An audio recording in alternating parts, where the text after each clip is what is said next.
Welcome, everyone, to our 2024 Insights and Learning webinar that we have themed sort of around the theme of funding for student success. So I'd like to welcome our university staff members, our donors. If there are any civil society organizations on the call, welcome our partners and all our stakeholders who are present today.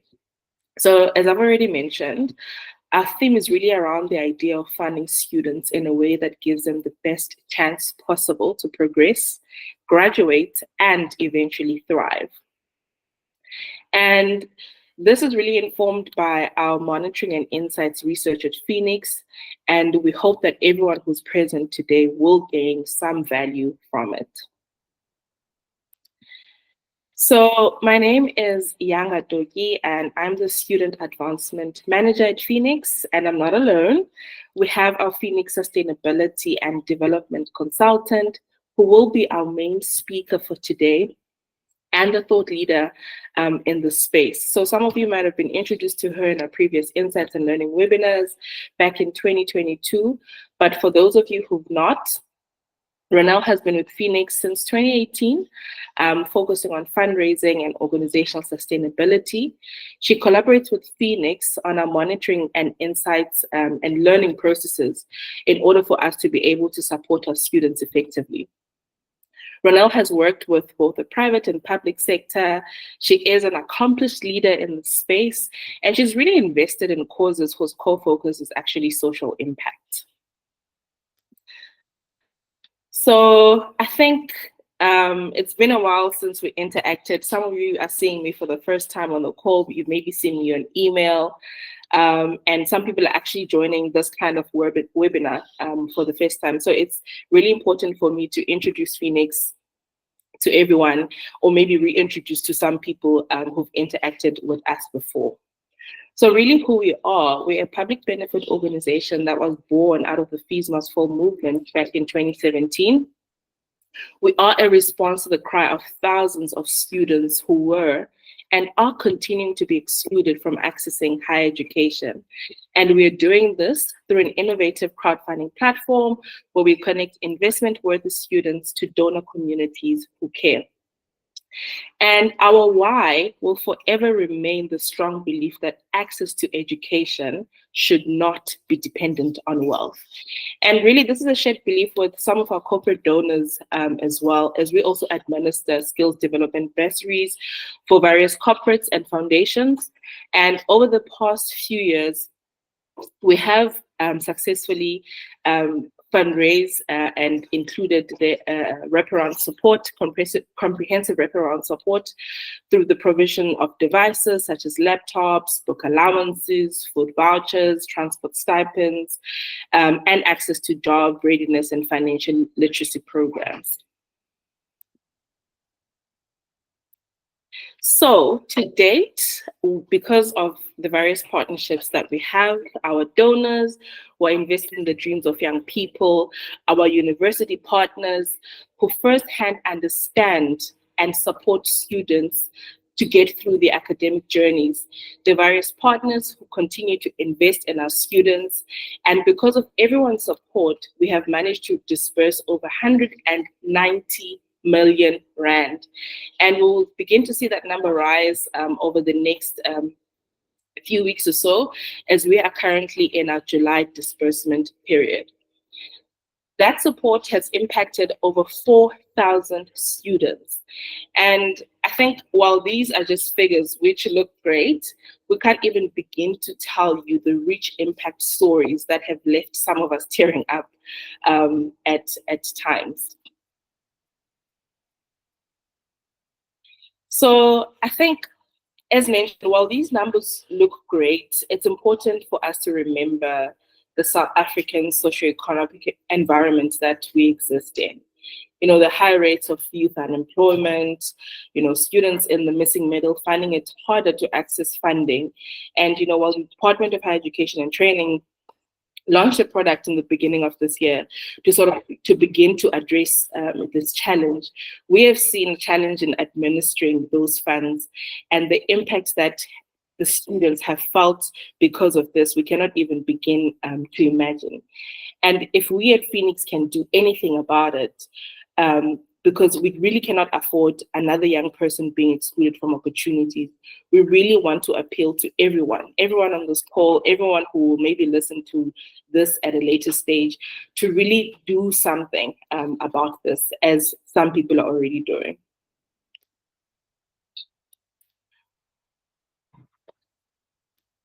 So one of the student stories that have emanated from the support that Phoenix offers is that story of Samkelo. As you can see over there, Samkelo has, through Phoenix support, managed to graduate in 2023 debt-free. So Samkelo, after matriculating, did not qualify for any kind of degree. He went on to work as a security guard, marking tissues by the supermarket at the door for 5 years, and he eventually decided to resign after 5 years. He took his pension fund, went on to register for a higher certificate that would then make him eligible to register for a degree type of study. He then went on to apply and got admitted at DUT. He registered through so many challenges. It wasn't an easy road for him still. He found Phoenix. He found race for his studies, and throughout the duration of his study period, throughout his 3 years of study, he was fundraising through Phoenix. He managed to raise funds and again graduate debt-free in 2023, and I think that is pretty remarkable. Samkelo is a first-generation graduate who's running his own business. He has managed to change his family's socioeconomic status.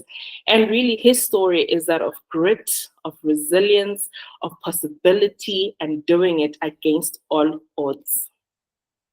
So for students such as Samkelo, Phoenix has sort of crafted a sort of student support that we believe puts students at a better chance, of getting through their years of study and eventually graduating, obtaining that certificate, and obtaining some kind of economic opportunity. And we understand that students need support over and above the funding that they receive for tuition and accommodation. And that is why Phoenix has a student ambassador program where students who understand the students on the ground offer support to their peers for them to be able to get on our platform, to access the resources we offer, and to fundraise. And because we know that not everyone's a fundraiser, what we've done at Phoenix is sort of come up with support mechanisms that will then, provide students with the knowledge, with the skills, with the know-how in terms of going about fundraising. So we will have fundraising webinars, and we do have other webinars that are targeted at professional and personal mastery, and they have themes that range from job readiness up to leadership. And this is sort of us ensuring that we invest in this investment with the students to ensure that they're able to get out there and access the opportunities that they need to thrive in life. So in order to service our students, we need to keep our finger on the pulse of student life. And it is important for us to hear directly from the students to understand the realities of the ground, the realities of their situations. And this is done through the surveys that we administer throughout the year. We then go on to analyze the data and compile our insights report. And we've been doing this over the past 4 years, since 2020. And I believe that these reports are available on our website. Ronald, you correct me if I'm wrong, but if anyone would like to maybe just go through the previous year's reports, you can just pop us an email, and then we'll email those to you if they are not already on our website. So this really speaks to the student population that we've seen come through the Phoenix platform. And the one thing that I really want to highlight over here is we have the strong belief that, no student should be left behind. And that is why we don't have, many criteria that sort of restrict students from accessing the type of support that we provide. So you'll begin to see the demographic data on that graph, just showing, It's open to all races, all genders, across different ages, for all types of study, undergraduate, postgraduate, and for all types of courses as well. And you'll begin to see in the sort of bar graph at the bottom of the slide, support that has gone to students, to the different and all the 26 public universities. And you start to see there that, and we're very grateful to the university staff on the ground who champion Phoenix and, point students to our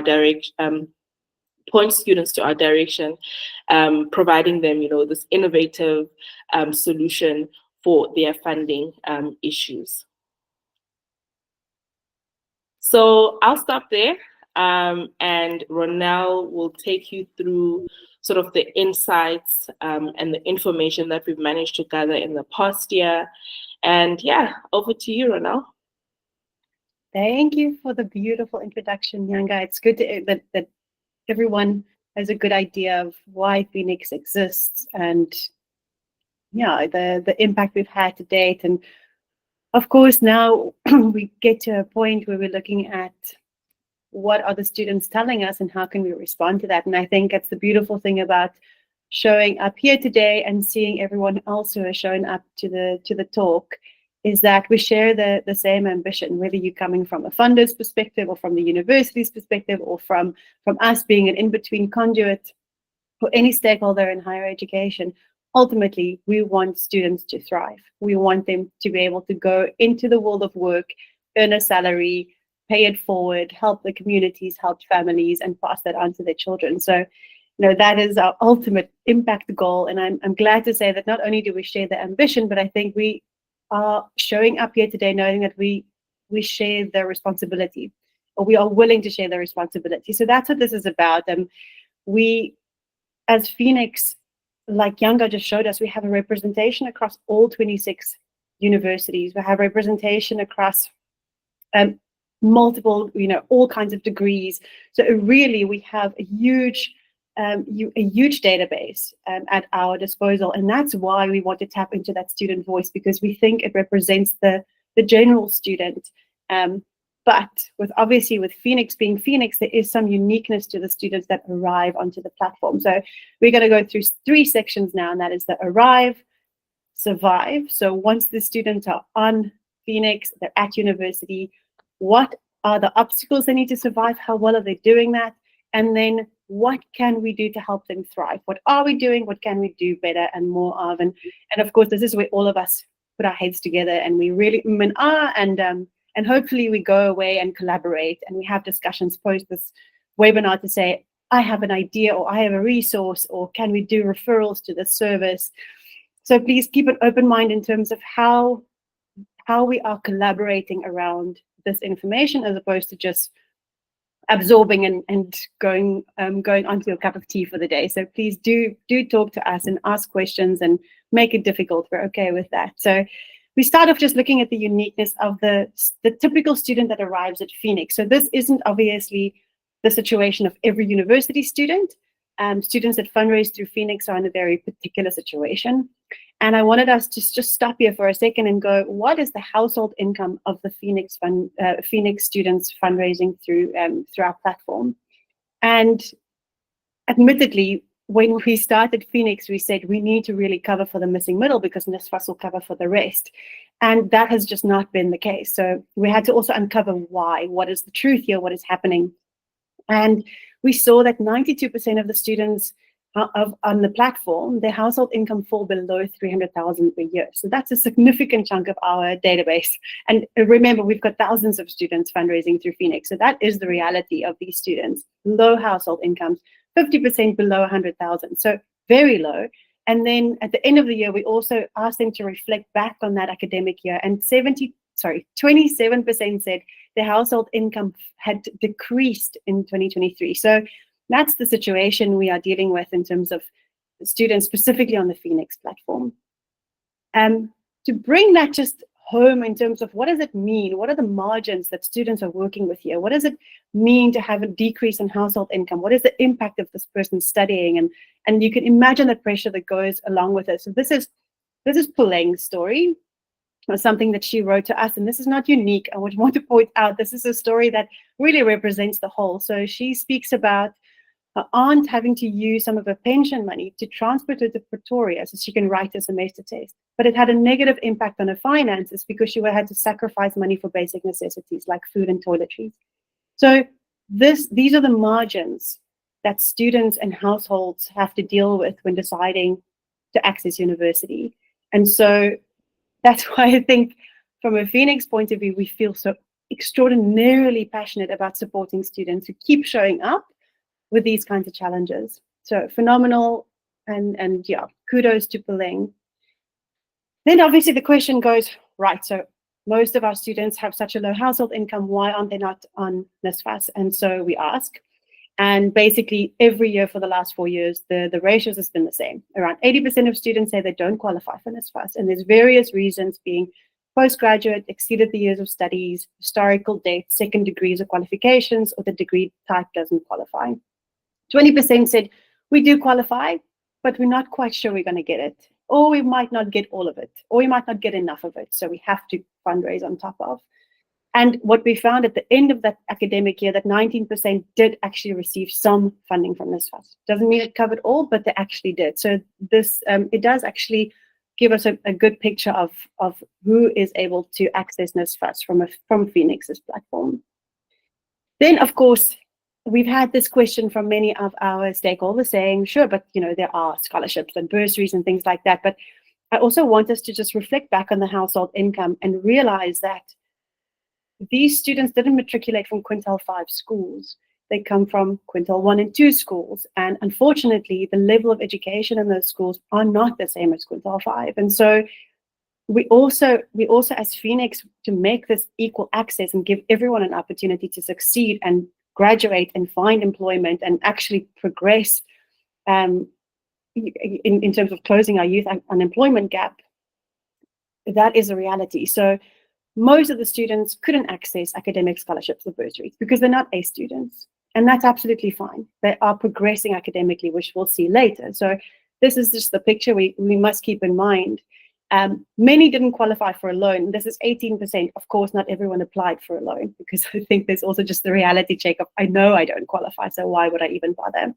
At the end of the year, 11% did say they did receive some bursary or scholarship, and 10% used some family or personal funds eventually. So that just gives us a picture of where's the money coming from to support these students. Okay. So this is a student that wanted to remain anonymous, studying mechanical engineering at Durban University of Technology, and just said, I'm from a poor background and I don't want that to determine my future. I studied engineering to escape that reality. I was on NSFAS, but now I need to fundraise to complete my degree and build a better future for me and especially my mother, which is beautiful. And this person says, I love my degree. I just want the funding so I can complete it and go to work. So the determination is definitely there. The passion is there. And we'll see now when we look at the survive, what obstacles are in the way of students progressing and how well are they doing in overcoming that themselves, and what support can we give them to thrive eventually. So survive. This is unfortunately something I think we've gotten desensitized to, that we expect young people to be in a constant game of survivor, and it's kind of okay. They all have to deal with it. So we just kind of let it be. And it really is phenomenally important that we resensitize ourselves to the realities of the obstacles the students, particularly I'm talking about this unique profile of a Phoenix student, what they need to face and what we need to help them overcome, right? So firstly, we ask students, what are your main challenges? And we've asked it for 4 years, so we know these sort of stay the same. They just, in terms of how they rank, they change. Obviously, funding is number one. So we say, besides funding, what are the main challenges? So we look at that. Number one, mental health, including depression, stress, and anxiety. I think besides the fact that COVID put a massive spotlight on mental health, these students also have so many other pressures that it's absolutely no surprise that is number one. Academic pressure, resource pressure, family support, access. It's just it's almost unbelievable that someone does not have mental health issues in that situation. So Second to that, some resource deficiencies, then, skills, soft skills like time management, and then little or no family or peer support or encouragement. So really linking back to mental health, you need cheerleaders. If you're going to go through a massive undertaking like taking on a degree, you really need someone supporting you and having your back. So that's really important. And that's something we also take note of at Phoenix.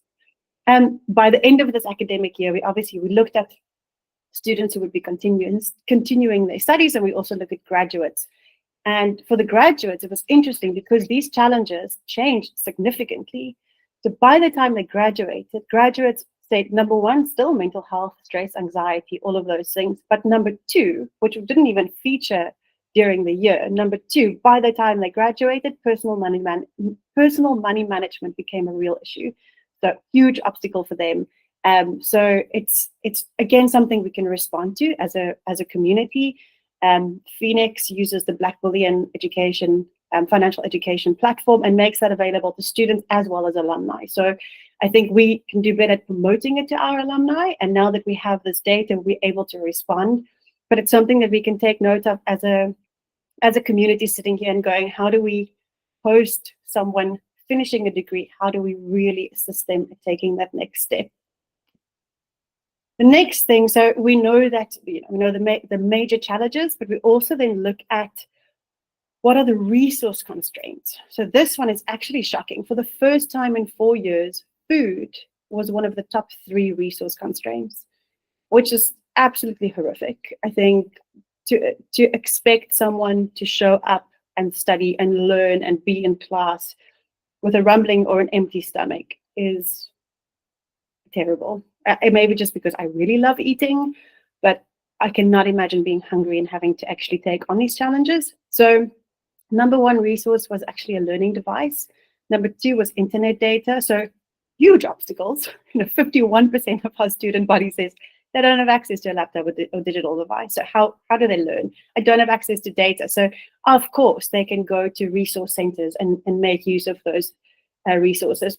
But realistically, it doesn't always work out that way. And so huge amount of students saying they need access to, and don't have access to food, or struggle to find access to food. So it's concerning, right? And mental health obviously comes up again and again, and that grows every time we ask the question. So it's not a shocker that it showed up here again.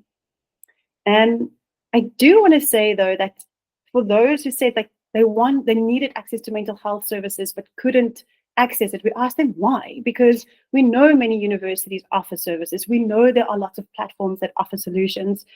And the number one obstacle to them was comfort and confidence in addressing those things. So it's a lot of the stigma stuff. And again, it needs to inform how we respond to the problem. It's not just about making a psychologist available. It's about opening up conversations and being comfortable. Sometimes just that will already help overcome some problems. So yeah, we must just listen to our students and what they actually are saying they need. Students do share their experiences with us, and I always love just reflecting on these. So one of the students said it was really challenging to financially and emotionally and mentally navigate the academic journey. Financial stresses on top of that was huge, but having received help, I can bring my A game when it comes to studies and not have to stress about anything affecting me on that level. So again, if we start removing some of those stresses, then academic focus becomes more the center of attention, more clear. Then the next person said, I struggled to get food, stationery, and other necessities, but I didn't use it as an excuse. I continued focusing on my studies and trying to perform well, and now I'm in my final year. I believe my outstanding my fees and my financial constraints will be lifted one day, and that I will be a success. So again, it just shows that mentality of, yes, I have all these things I have to deal with, but I'm still here and I'm still pushing and I will make it. The third person here said I had learning disabilities and financial limitations, but I'm determined to create a better future for myself. I have overcome many obstacles and I'm still on track to graduate my degree in my chosen field. So just really an absolute picture of resilience and staying power. Once again, these are not 3 outlier students. This is generally what we get back from students. So it really shows us that in South Africa, our number one asset is youth. They are phenomenally resilient. Um, nothing that I was when I was that age absolutely blows me away every time I read these stories and see what students need to navigate and what they actually still stay, or what they still show up for. What's beautiful then is to go, so how are you doing then? And I think, given what we've just reflected on in terms of what students navigate, what their household income is, what their socioeconomic circumstances are, we expect students to progress. We don't expect them to achieve academic excellence. We expect them to progress, but we can also expect that they progress slower than the top students. So a 3-year degree might take 4 years. So some of these things are realities, and there's absolutely no reason to exclude those students. We really are behind those students saying, go, go, go, you can do this. These are students who lose their siblings, their mothers, go through traumas, are faced with massive, massive challenges, who might need to take time out or repeat some modules or fail something. That's okay, they progress. So when we ask students in 2023, are you on track to complete your degree? 87% said, yes, I'll complete it in time. So very, very positive, very hopeful, very ambitious. Beautiful. 10% said, I might need a little bit more time, or I need to repeat some subjects. When that academic year ended, so earlier this year, we asked, okay, so how did it actually go? Tell us now, what is the reality? And by the end of that academic year, 87% of those who meant to graduate did. Only 55% received their degrees because others still had outstanding fees. So big restriction for them. For the students who were still continuing their studies, 86% were either on track or needed more time, but now the ratio changed, right? 55% were now on track with the timeline, and about 30% needed a bit more time. So that is the reality of what changes. By the end of that year, they go, oof, actually, it was harder than I thought. I need more time to actually do this. But they're still showing up. Beautiful.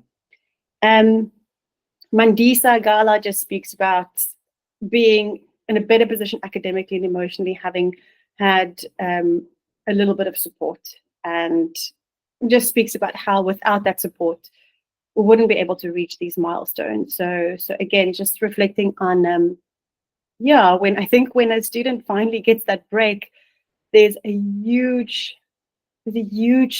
sigh of relief and hope for future. So it's something that we have to celebrate. Again, students, while studying, 41% of the students are earning an income from some other way, which I think shows a great amount of commitment. And 26% of students gained unpaid work experience. So they are volunteering, just sort of interning in their fields, but not earning any salary. So I think our research actually showed in 2020 that this is a big marker of eventual upward mobility, chances of getting employment later on. This plays a big role in that ability. Sorry, I'm going quite fast, but I just wanted to, here, and we also just checked in with our graduates. So this is straight after graduation. So this is around April this year, which means they would have just completed their actual graduations and received certificates and so forth. So we didn't give them much time, but we wanted to know how many of them were actually in the NEET category. So the NEET category it denotes not in employment, education, or training. And 39% of the graduates after graduation still had no further education, employment, or training. So it was job hunting or finding the next move.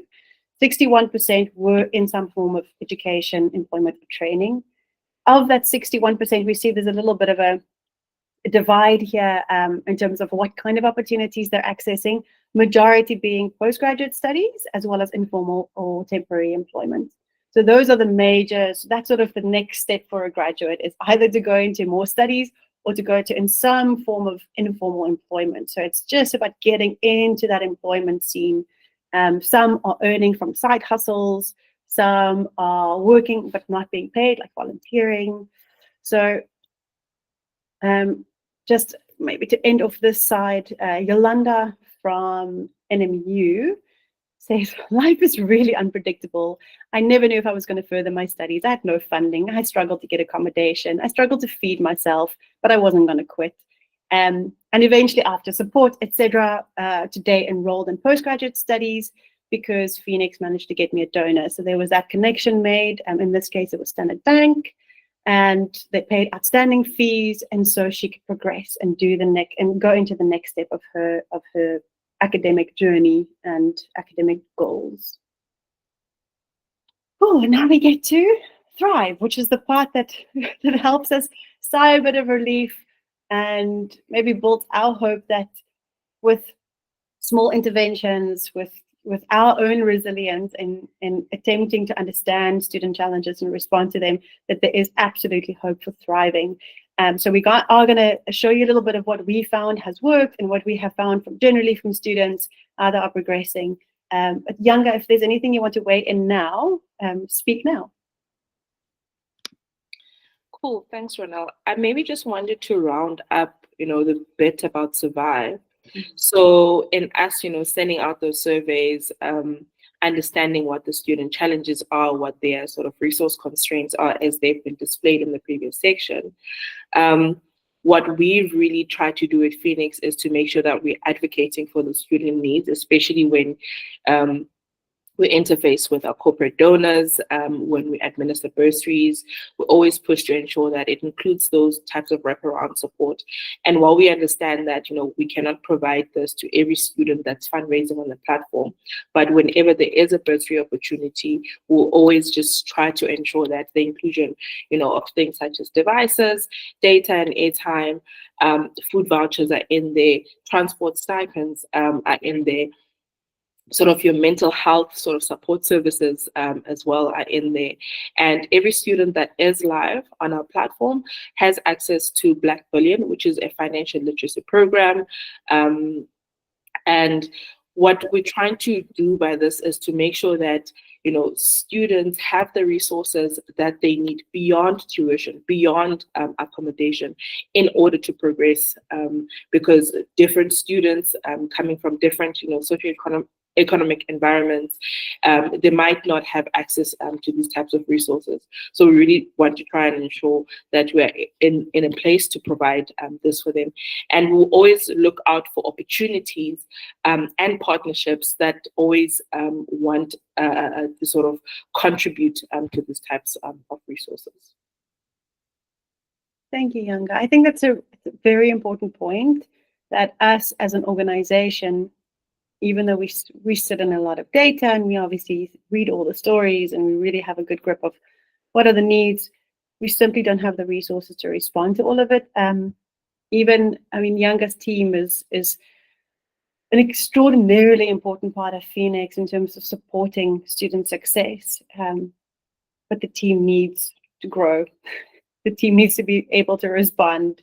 The team needs to be able to partner with other organizations. So yeah, if you know of anyone with very deep pockets who wants to get in on helping funding Phoenix as an organization, that will really help us to grow and respond to these challenges as well. But until then, we really appreciate our partners to date. I think there are obviously funders who come to us and really focus on funding students directly and willing to add those services, which really absolutely make a difference. So super appreciated, and that can't be done without the universities either. So we're just super grateful to everyone who, like I said in the beginning, is able to show up and share the responsibility of helping students to thrive.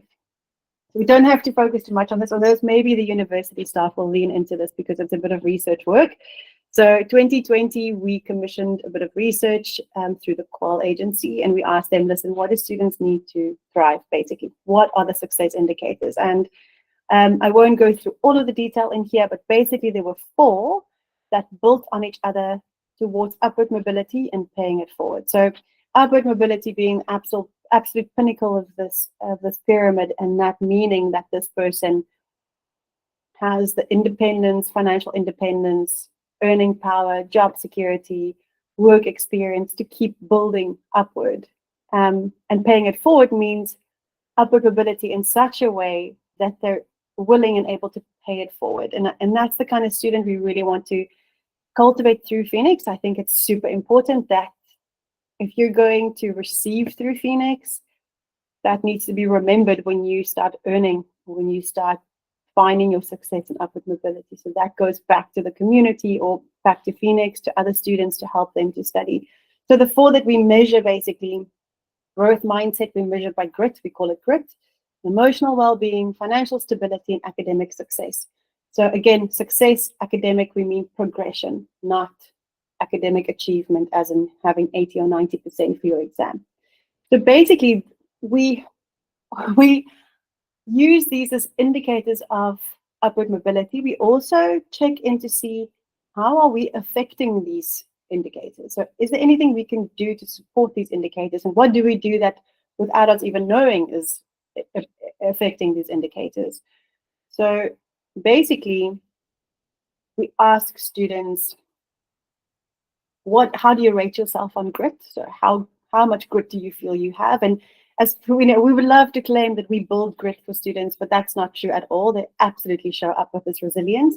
But we ask them, is there anything we do that help you build grit? So is there anything we do basically that can help you overcome obstacles? And the top one is creating a Phoenix profile. So already they feel like, I mean, one person said here, creating this online profile helped me to share my story in a way that managed to touch someone's heart and receive a donation. So it was someone's ability to overcome a small obstacle. And if that keeps happening, it builds that growth mindset, right, towards the other tiers of that pyramid we saw. Emotional support.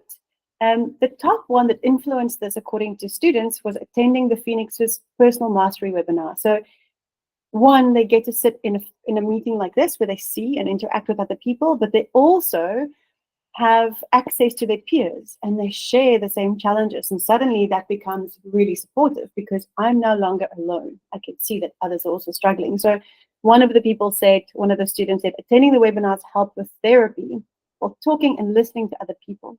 The Phoenix team were there emotionally when I needed support. So that's that direct interaction with someone. So, in this case, it's Phoenix. In your case, it's someone else. But just being there, it was what we spoke of earlier with mental health, the obstacle to accessing services is confidence and comfort. And as soon as you're in a space where someone makes it comfortable and you're okay to share your emotions, then it becomes a little bit lighter. Financial stability was mostly influenced by the access to the Black Bullion financial education platform, which we absolutely love. It's brilliant for youth. If you don't use it already, please get in touch with the Wafunda team. They'll set you up. That program, and here someone says, the Black Bullion financial literacy platform taught me how to survive with very little. So it really is about making financial education as simple and as practical as possible. Then academic progression, again, it came up that creating the Phoenix profile really helped. And I think what this person also explains is that once I created the profile, I shared the burden of funding my degree. So even though it's not guaranteed, there was a little bit of I don't have nowhere to go. There's somewhere. I can go put my profile out there. Now I have a professional space where I can go fundraise. Someone's going to have my back. Someone's going to try and connect me to funding. Maybe I can just focus on my academic a little bit better. Here we look at the rating people give themselves. This is out of 10. And I just quickly wanted to mention, we don't have to go into like the nitty-gritty of what the data says, but we are able to isolate those who received funding and those who participated in Black Bullion. Obviously, some of our other services we weren't able to isolate as well in terms of data, but we see that emotional support and financial stability are the indicators that are most increased by funding and Black Bullion. So something like having access to financial education platform. So we know students said the webinars were really a big one, but we couldn't measure that in terms of how they reported here. But having access to financial education supported emotional support. So again, it's that like, I actually understand this. I can maybe calm down. I can budget better. I can save. I can understand my financial situation better. So that is really important. Financial stability also just as influenced by receiving funding. That's an obvious link. Here we just see how students are saying financial education helped me to control my finances, leading to greater financial stability. And then attending the webinars, I realized I'm not alone. A student that faces challenges academically and financially, deep down, I started being positive that I will overcome anything in life. So this is just from attending the Phoenix webinars where we get to share in those spaces. Quickly on long-term impact, when we look at students, graduates after 6 months of graduation, 91% had received the degree. So absolutely beautiful, beautiful applaud. This is also self-reported, so we know that it's not hard and fast data, but we are really celebrating this. Some didn't receive the degrees because of outstanding fees, and there's quite a difference between those who had the certificates in hand and those who didn't. So I'm not going to go into the detail, but we just wanted to mention, compared to graduates who do not yet have the degrees in hand, those with the degrees are 2.5 times more likely to be formally employed and half as likely to be in NEET, so not in employment, education, or training. So significant difference between those, even though they graduated, having a degree in hand and not having a degree in hand. Longer term impact, this is a study we did with one of the funders over 3 years. Again, not going to go into detail. This is in our report as is, but 95% of those students were able to shake the NEET label. Nearly half were earning over 20,000 Rand per month, all through formal employment, mostly related to the degrees they studied. This is 3 years down the line. So the trajectory of these students look phenomenal. 19% of our students are paying it forward, which is wonderful. So when we ask the alumni, what are you doing? Lots of them are mentoring, they're doing outreach programs, lots in the academic space, lots of help from matriculants. Mentoring seems to stand out, and there's some like NGO work and so forth. And the ones who are not yet paying it forward seemingly intend to. So hopefully we can convince them to pay it forward to other students eventually when they do start earning. Thank you very much. That concludes my bit. I'm going to hand back over to Yanga. Thank you, Yanga.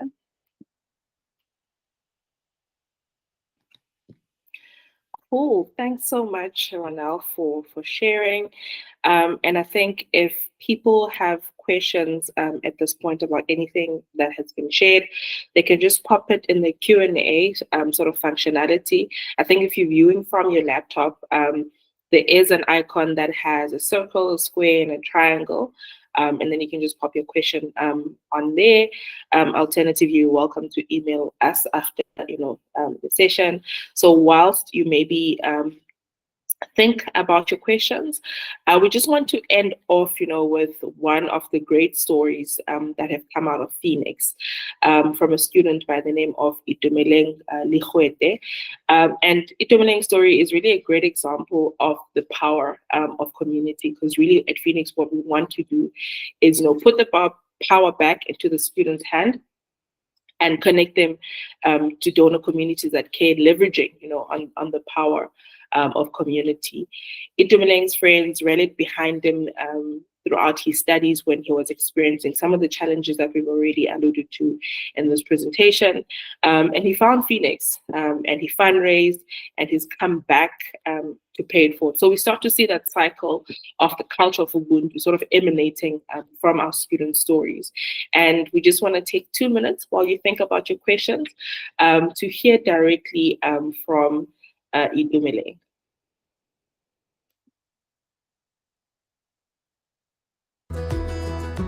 The main reason why I wanted to practice law is because the objective of my life has always been to make a difference in the lives of other people.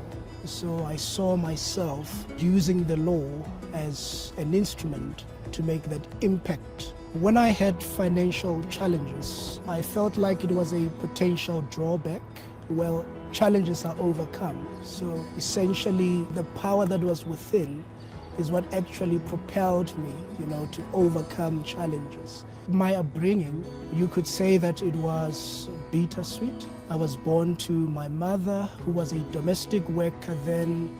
My father passed on when I was in grade 4, obviously leaving my mother to fend for us, her children. Then I moved to Randfontein to live with my maternal grandmother. I also experienced the sweetness of life. I've always excelled in my studies. That gave me joy, that gave me fulfillment, it gave me a hope for a better future. And I believe that future that I had hope for is the future that I'm now living in, and experiencing, and it's wonderful. During my varsity days, I had financial struggles. I couldn't afford university life. I couldn't afford my tertiary education, including textbooks. But I had friends who came to know about my financial struggle, and they decided to do something. They contributed towards my education fees. They fed me. In general, they took care of my welfare. They were good friends, and for that, I am grateful.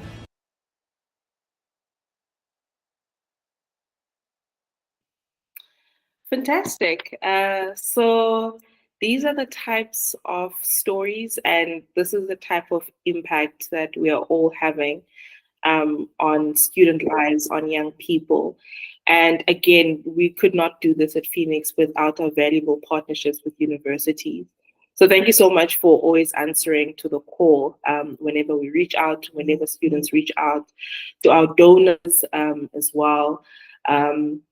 And to civil society organizations that we're in partnership with, and really all the different types of stakeholders that have answered the call and have come on board. So thank you so much, everyone, for your time today. This The brings main us reason to why the end. I wanted Sorry to about practice law that. is because the objective. This brings us to the end of our presentation today. And again, if you do have any sort of questions, you're welcome to, I think the chat is now open. You can pop them on the chat, or you can use the question and answer sort of functionality. That's it. Anything from your end, Ronelle? No, I'm wondering, we have more than 10 minutes left. Are we able to unmute the audience if they wanted to ask questions? I think if they're able to raise their hands. Someone has.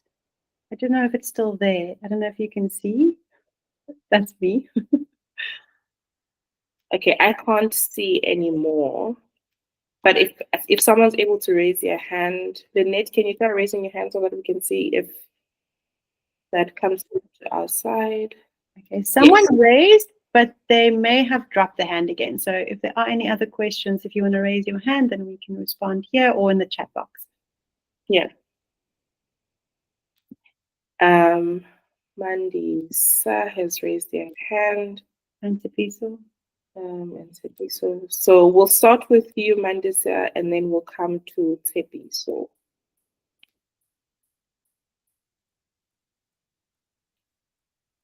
Right, I think, Mandisa, you can unmute your mic. Okay. Hi. Hi there. Hi, can you hear me? Yes, we can hear can. you. Great. My name is Mandisa from Future Skills.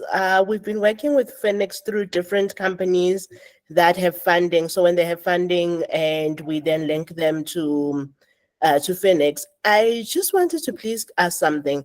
I know that currently we use fee statements. So what happens is that when a student has a debt, then they would send us their fee statement.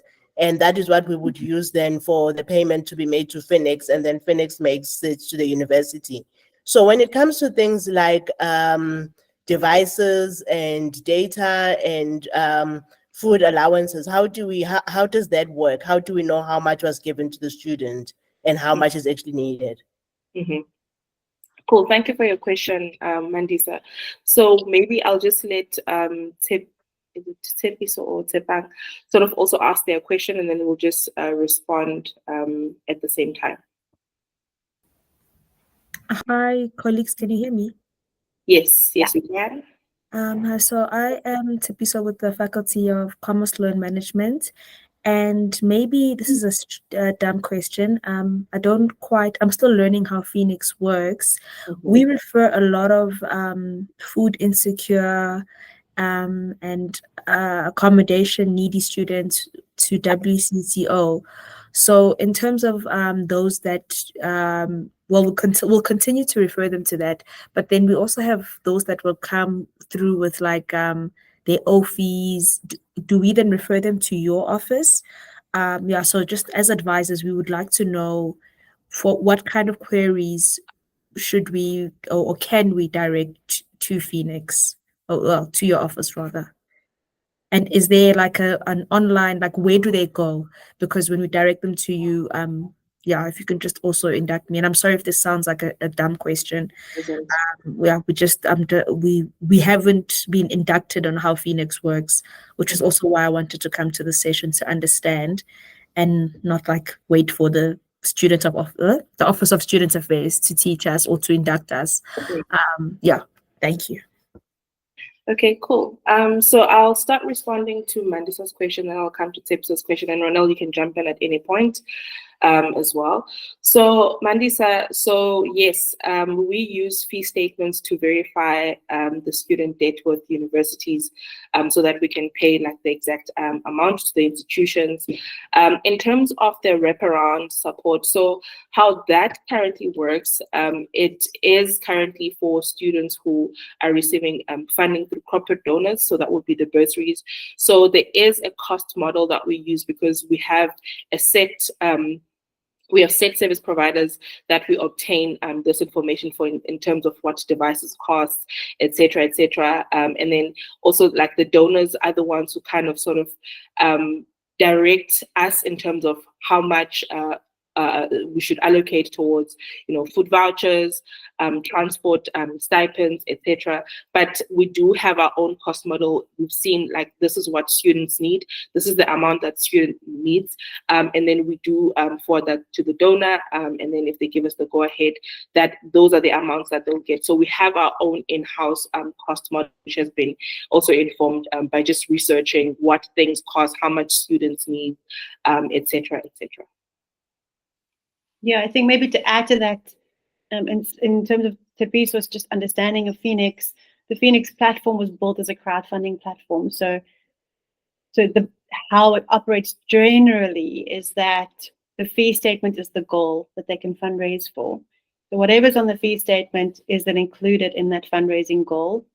And universities often work different. Some include, depending if they have campus accommodation, it might be on the fee statement. If they don't, it might not. So that will determine what gets covered. And then, like Yanga said, some of the wraparound support, especially resources, will only come when we receive the funding from a corporate funder. We just don't have that kind of money as an organization to be able to provide resources to students who are in need unless it gets given to us as part of a bursary or part of a support package.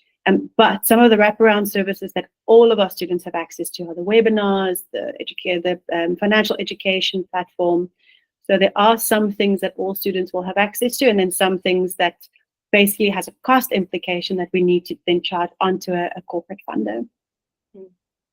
And then just to add to Tsepiso's question, so currently, it's students who need tuition that, primarily come to us, and it will continue to be so because we need the fee statement in order to make their profiles valid, and they must come from the public universities.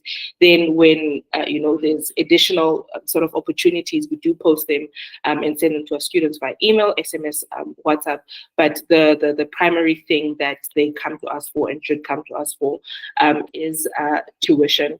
However, it's not to say that they cannot keep a lookout on our website and our different social media platforms, because there are other organizations who, we share some of the things that they do that allude to some of those things, food security, etc., and they can access those types of resources in that way. Cool, I hope that answers you. And then there's a question from Naberani Baloi. Good morning, Yanga and Ronald. I have a question, right? I'm no longer a student. I was a student. Maybe I completed my final year last year. I graduated this year, but unfortunately, I did not get my thank you. I did not get my degree certificate due to outstanding fees. So my question was, am I still eligible to open a profile with you guys and also to get help with maybe settling those fees? Thank you. 100%. So Phoenix is open for students who have both historic debt and current debt. So if you would be able to open give us your fee statement and all the other documents that we require, we will be able to set up a profile for you that you can fundraise for as well. So yes, you can. The answer is yes. Yes, Tepi, so we will send the recording to you and the insights report. And also just to respond to Zandile Shabangu, who also asked about the presentation. So all the information that's in the presentation comes from our insights report. So we'll be sharing that with you by email and the recording as well. Cool. And then I think, Balisa, you have a question. Yes, I mean, it's already been asked, but because my hand was up, Yeah. why not? Good afternoon, it's almost afternoon.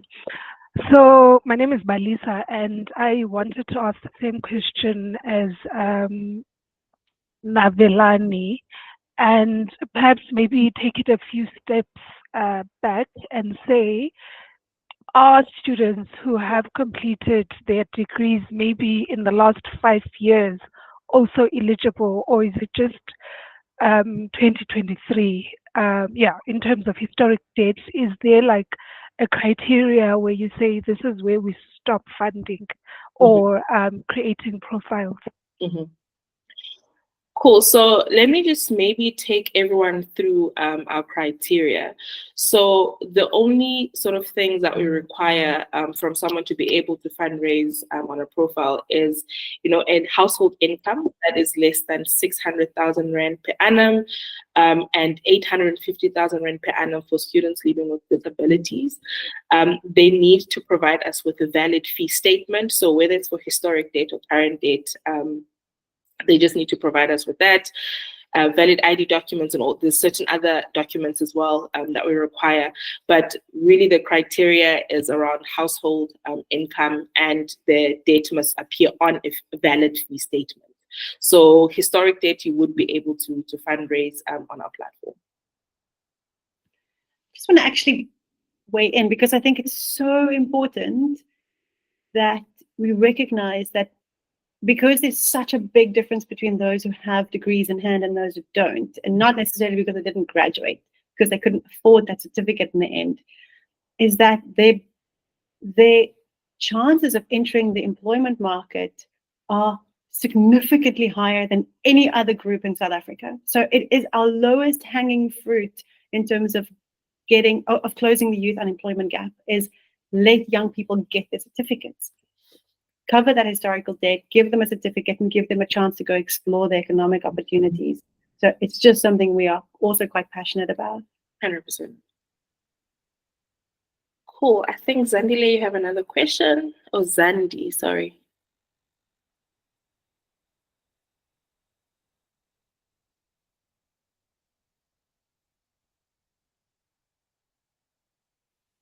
Zandi, you're on mute.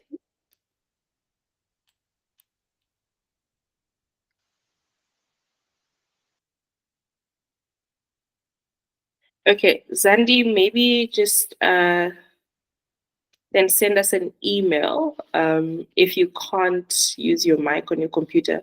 Or I think the chat functionality actually works as well. Or you can maybe just type it in there.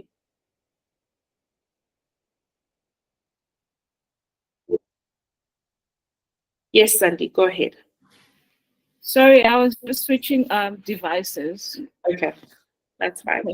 Good afternoon, everyone. I've got a question. In terms of inviting Phoenix to events, where maybe you can share more on Phoenix to students, how do I go about doing that? So you can just pop me an email, and then we'll just organize from that point onwards. We do have student ambassadors who are on campuses to sort of, do those types of events, but where we can send like our full-time staff to attend those events, we can. Currently, our staff is based in Cape Town and Johannesburg. So those are the two areas where it's easy for us to access, but where it's out of town from those two places, then we would rely on ambassadors, or if we are sort of maybe visiting your university during our roadshow in the year, we would be able to do that.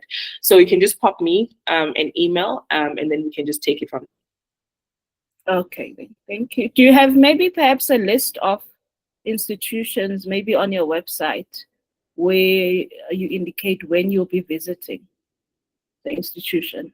So currently, no, we don't have that list that published on our website because that depends on a number of factors.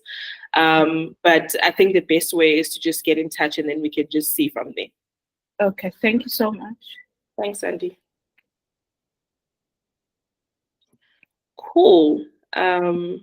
It's 12 o'clock. I do not see any other questions. I'm just checking the Q&A. There's nothing there. Sure, Mercy. Our sincerest condolences from Phoenix. We heard the news and we're putting you in our thoughts and our prayers.